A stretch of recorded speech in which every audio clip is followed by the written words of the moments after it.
안녕하세요. 오늘 저희와 함께 깊이 파고들 주제 바로 스테이블 코인입니다. 이게 그냥 새로운 디지털 자산 이런 차원을 넘어서요.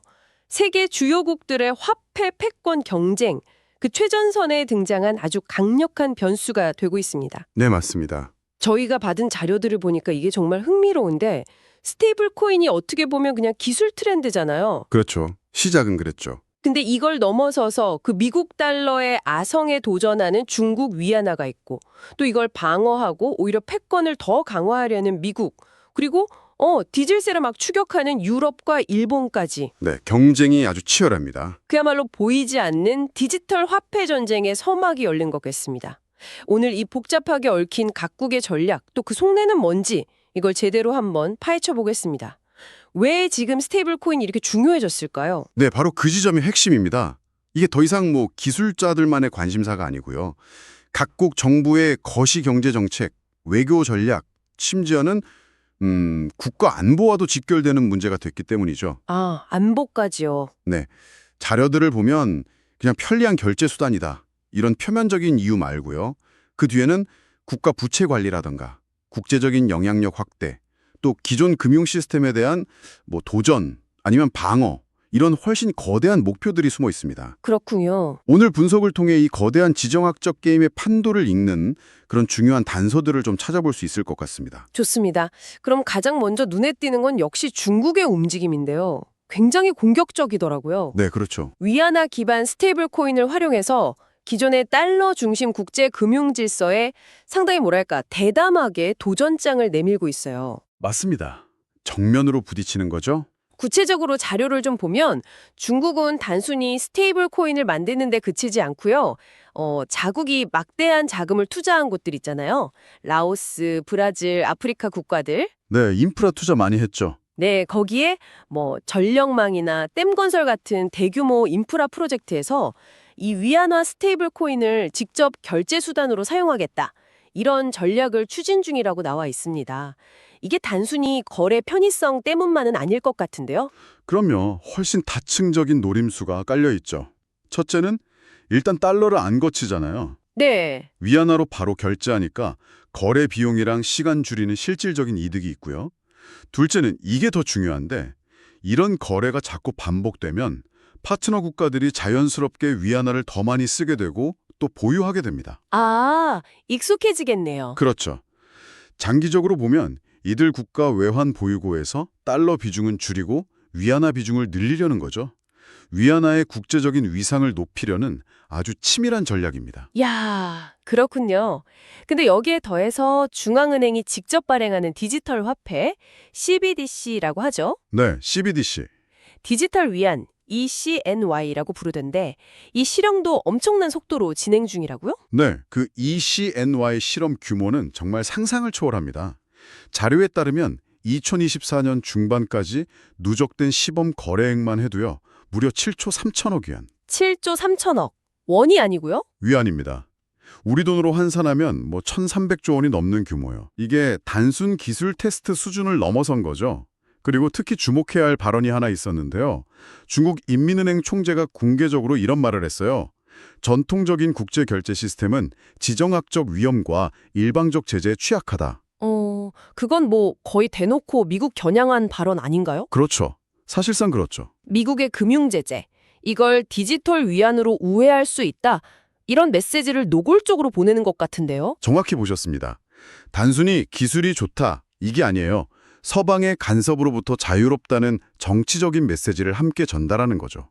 이미 중국은 아프리카, 동남아시아, 남미처럼 미국과 좀 거리를 두는 국가들 있잖아요. 네네. 거기를 중심으로 ECNY 사용 확산을 아주 적극적으로 추진하고 있습니다. 최종 목표는 그 국제은행 간 통신망, 스위프트라고 하죠. 네, 스위프트. 네, 서방 중심의 이 스위프트 시스템에 대한 의존도를 낮추고 결국에는 위안화 중심의 독자적인 결제 네트워크를 구축하려는 그런 지정학적 야심이라고 볼 수 있습니다. 이야, 중국의 이런 전방위적인 공세에 미국이 가만히 있을 리 없겠죠. 대응책으로 나온 게 지니어스 액트라는 법안이 통과되었다는 소식인데요.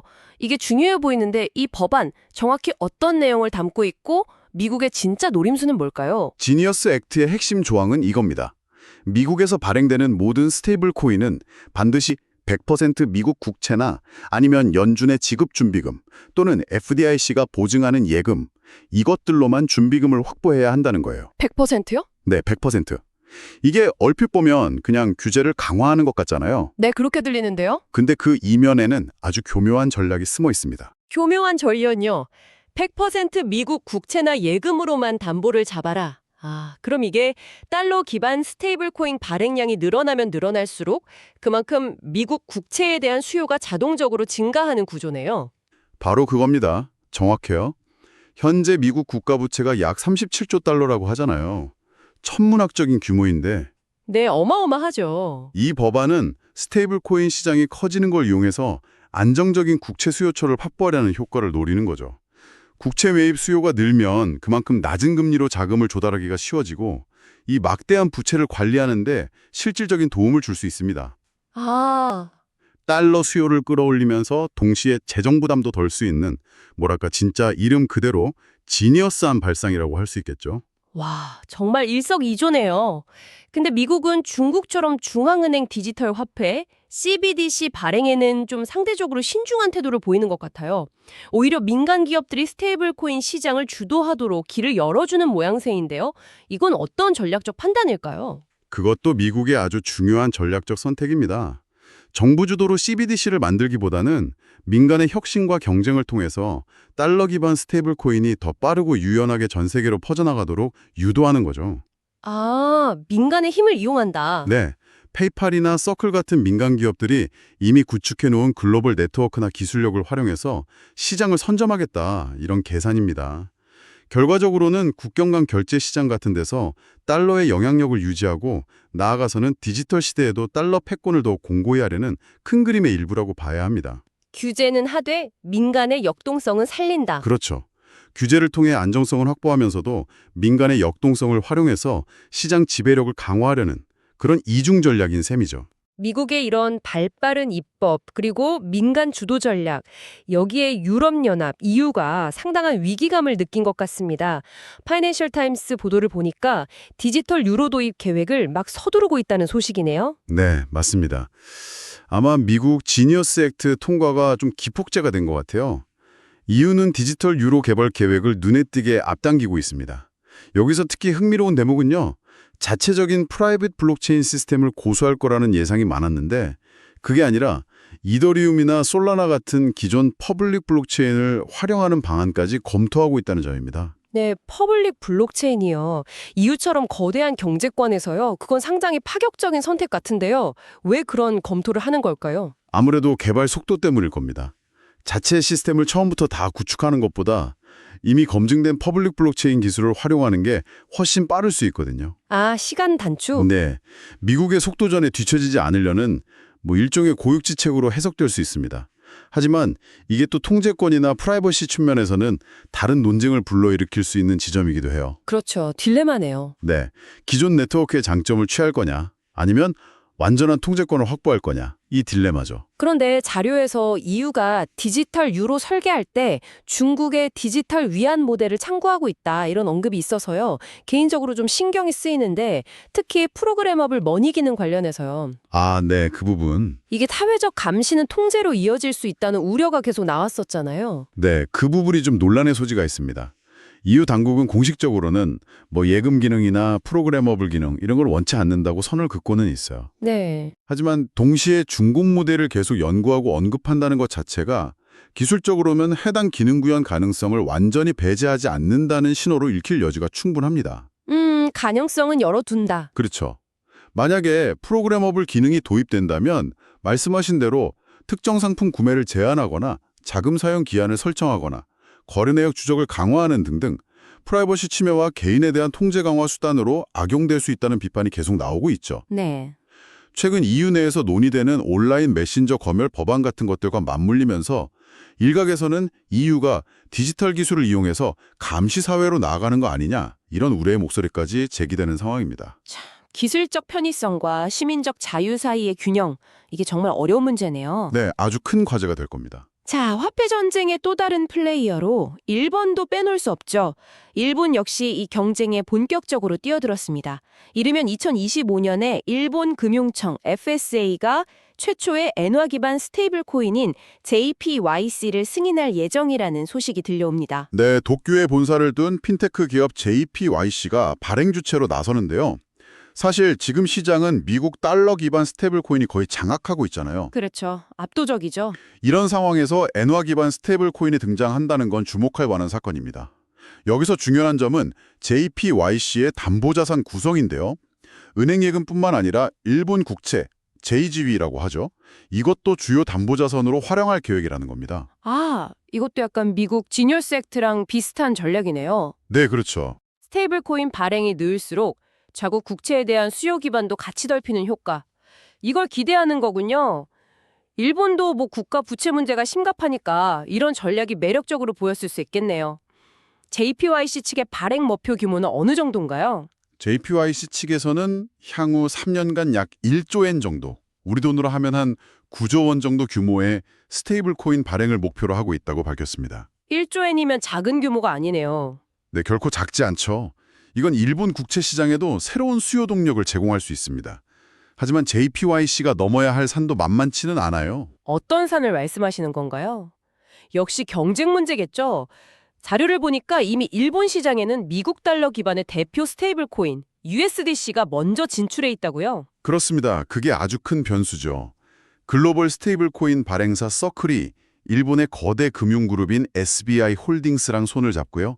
이미 2025년 3월에 USDC를 일본 시장에 성공적으로 상륙시켰습니다. 아, 이미 들어와 있군요. 네, 서클 CEO 말 들어보면 이 일본 시장 진출하려고 무려 2년 동안 규제 당국이랑 은행 파트너들이랑 엄청 긴밀하게 협의를 해왔대요. 와, 공을 많이 들였네요. 네, 그만큼 공을 들였다는 뜻이죠.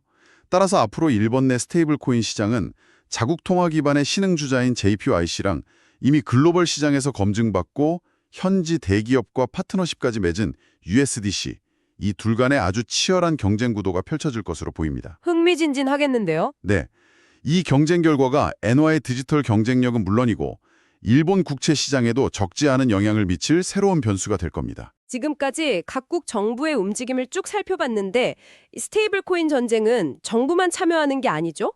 민간 기업들의 혁신적인 움직임도 정말 활발합니다. 특히 수많은 사용자를 보유한 인기 암호화폐 지갑 메타마스크가 자체 스테이블 코인 MUSD를 출시했다는 소식이 눈에 띄는데요. 네, MUSD 출시는 여러모로 의미가 있습니다. 일단 MUSD는 메타마스크 지갑에 직접 통합이 돼서요. 이더리움 같은 블록체인 네트워크에서 아주 편리하게 사용할 수 있죠. 중요한 점은 메타마스크가 셀프 커스터디 지갑, 그러니까 사용자가 직접 개인 키를 관리하는 지갑 중에서는 최초로 자체 스테이블 코인을 발행했다는 사실입니다. 아, 셀프 커스터디 지갑 중에서는 처음이군요. 네, 이건 탈중앙화 금융, 디파이 생태계 내에서 또 새로운 가능성을 열어주는 거죠. 근데 단순히 디파이 내에서만 쓰이는 게 아니라 실제 상점 결제까지 염두에 두고 있다는 점이 더 흥미로운데요. 맞습니다. 자료에 따르면 메타마스크는 향후 MUSD를 이용해서 실제 오프라인 상점에서도 결제가 가능하도록 추진 중이라고 합니다. 와, 진짜요? 네, 만약 이게 현실화된다면 디지털 자산이 그동안 주로 머물렀던 디파이나 온라인 거래 영역을 넘어서 우리 일상생활 속 결제 수단으로 본격적으로 확장되는 아주 중요한 이정표가 될 수 있습니다. 그야말로 디파이에서 상점으로 직접 연결되는 다리가 놓이는 셈이네요. 그렇죠. 이건 스테이블 코인의 대중화를 크게 앞당길 수 있는 잠재력을 가지고 있습니다. 이런 민간의 혁신과 더불어서 규제 당국인 미국의 연방준비제도 페드 관계자들의 시각도 예전과는 좀 달라진 것 같아요. 스테이블 코인에 대해서 상당히 긍정적인 발언들을 내놓았다고 하죠. 네, 그 와이오밍 블록체인 심포지엄에서 나온 발언들이 아주 인상적입니다. 연준 이사들이 스테이블 코인이 기존 결제 시스템을 더 빠르고 저렴하게 만들 잠재력이 있다. 이 점을 공식적으로 인정했어요. 특히 크리스토퍼 월러 이사 같은 경우는 만약 스테이블 코인이 암호화폐 세계에서 주류 금융 세계로 넘어온다면 그것은 내가 관리해야 할 세계가 된다. 이렇게 말하면서 현실적인 수용 가능성을 내비쳤습니다. 무시할 수 없다. 그렇죠. 더 나아가서 은행들이 적극적으로 참여해야 한다고 촉구하기까지 했어요. 은행들이요? 네, 미셸 보먼 이사의 발언은 더 파격적이었습니다. 은행들이 이 기술 혁신에 단순히 방어적으로 대응할 게 아니라 적극적으로 참여해야 한다. 심지어 은행 직원들이 기술을 제대로 이해하려면 직접 소량의 암호화폐를 소유해보는 것까지 고려해야 한다고 촉구했습니다. 와, 직원들이 직접 사보라고요? 네. 그러면서 우리는 돈, 가치, 금융 시스템 구조에 대한 사고방식의 거대한 변화, 그 시작점에서 있다, 이런 말을 했는데 이게 규제 당국의 인식이 얼마나 변화하고 있는지를 보여주는 매우 중요한 신호입니다. 더 이상 암호화폐나 스테이블 코인을 그냥 변방의 위험 요소로만 치부하지 않겠다는 거죠. 확실히 분위기가 달라졌네요. 네, 마이크로 스트래티지 같은 기업들이 꾸준히 비트코인을 매입한다거나 여러 기관 투자자들이 시장에 진입하는 움직임도 이런 변화의 흐름을 뒷받침하고 있습니다. 자, 지금까지 정말 숨가쁘게 달려왔습니다. 중국의 야심찬 도전, 미국의 교묘한 방어와 반격, 유럽과 일본의 추격, 그리고 민간 기업들의 혁신까지 스테이블 코인을 둘러싼 각국의 경쟁이 정말 치열하다는 것을 다시 한번 확인했습니다. 현재 시장 점유율을 보면요. 약 2,850억 달러 규모의 스테이블 코인 시장에서 달러 기반 스테이블 코인이 한 2,800억 달러, 거의 98% 이상을 차지하면서 압도적인 우위를 보이고 있긴 합니다. 네, 아직은 달러가 압도적이죠. 하지만 오늘 살펴본 것처럼 위안화, 엔화, 유로 기반 스테이블 코인의 도전이 그 어느 때보다 거세지고 있는 것도 분명한 사실이고요. 네, 앞으로 이 경쟁 구도를 지켜볼 때 몇 가지 중요한 관전 포인트가 있습니다.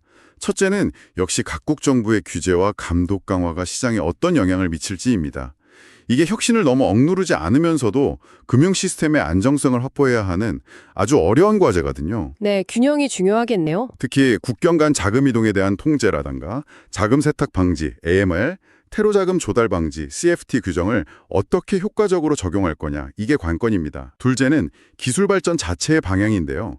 프라이버시 보호 기술이 더 강화될 건지 아니면 오히려 감시와 통제가 더 쉬운 방향으로 기술이 발전할 건지 이 점도 중요하게 지켜봐야 합니다. 결국 이 스테이블 코인 경쟁은 단순히 어떤 디지털 화폐가 더 편리하고 효율적인가 이런 기술 경쟁을 넘어서는 문제인 것 같습니다.